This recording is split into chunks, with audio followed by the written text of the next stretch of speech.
Salut à tous, moi c'est Foxymaker. Donc voilà, là je vais vous présenter un objet en fait que j'ai mis sur Thingiverse qui vous permet en fait de positionner la tête de la laser, donc la X-Tool D1, pour la positionner donc en X et en Y pour pouvoir centrer ses réalisations. Voilà, vous pouvez retrouver ce fichier sur Thingiverse en téléchargement gratuit. Donc là, je viens de positionner la tête. Donc maintenant, on se retrouve dans Lightburn où j'ai fait une grille de position. Donc avec des caractéristiques voilà, de 400 vitesses et de 50 de puissance, avec des carrés de 1 cm de séparation.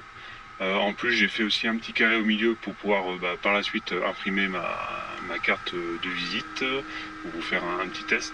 Donc voilà, donc là on fait en accéléré la petite vidéo du découpage. Donc voilà. Donc voilà, en fait, je fais ces vidéos-là aussi pour la communauté en fait X-Tool D1 France, où on parle de nos machines sur le groupe. Donc voilà, n'hésitez pas à nous rejoindre.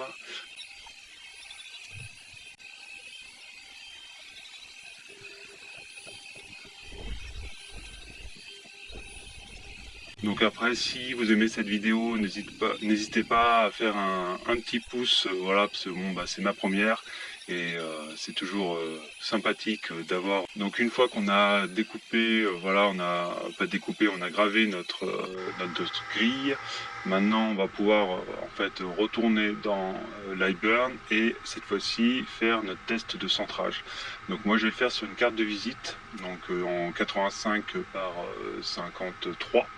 Là, je vais placer, donc ça c'est un calque que je vais placer en 215 et en 200, pas 230 mais 200, pour pouvoir en fait juste aligner mon dessin. Donc voilà, je le mets en output, je désactive comme ça ce fichier-là, comment dire,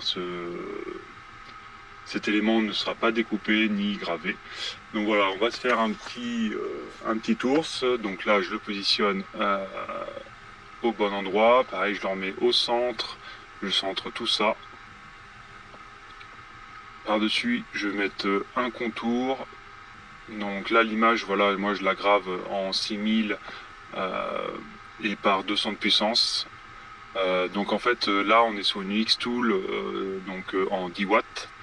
Donc voilà les paramètres, pareil à peu près 300 dpi pour la finesse des lignes. Par-dessus je vais mettre un petit cerclage voilà, pour entourer l'ours, la petite déco. Donc pareil je mets voilà. J'avais fait déjà des tests donc 46 c'était pas mal. Je recentre donc le cercle par rapport à la X-Tool. Je vais faire un petit décalage donc de 2 mm tout autour, que je vais mettre en remplissage. Donc là je sélectionne, je le mets sur un autre calque. Hop, là j'ai oublié un cercle. Hop, je le sélectionne. Je le remets aussi en 2. Donc là pareil, je vais mettre en 6000 et en 200. Après, là il y a un balayage de 20. Donc là, on fait un petit aperçu toujours pour vérifier que voilà, tout se passe bien et que les choses soient dans le bon ordre. Donc là, on retourne donc, sur la machine. Donc on voit au milieu que j'ai fait un petit traçage de carte pour vraiment venir placer. Donc là, je positionne donc l'outil. Ça permet de récupérer la même position que le départ. Je prends ma petite carte anodisée. Donc c'est du métal par-dessus avec une anodisation noire. Et là on va lancer la gravure. Donc là bien le positionner. Après il y a d'autres techniques pour pouvoir positionner des objets, mais on fera ça dans une autre vidéo. Donc là je lance. Là j'ai accéléré la vidéo pour voir le résultat. À la fin, pour essuyer, hop, je vais attendre et récupérer la carte et passer un petit coup d'alcool isopropylique. Là c'est fini, je prends la carte, j'ai mis un petit coup d'alcool dessus et voilà, on a le résultat.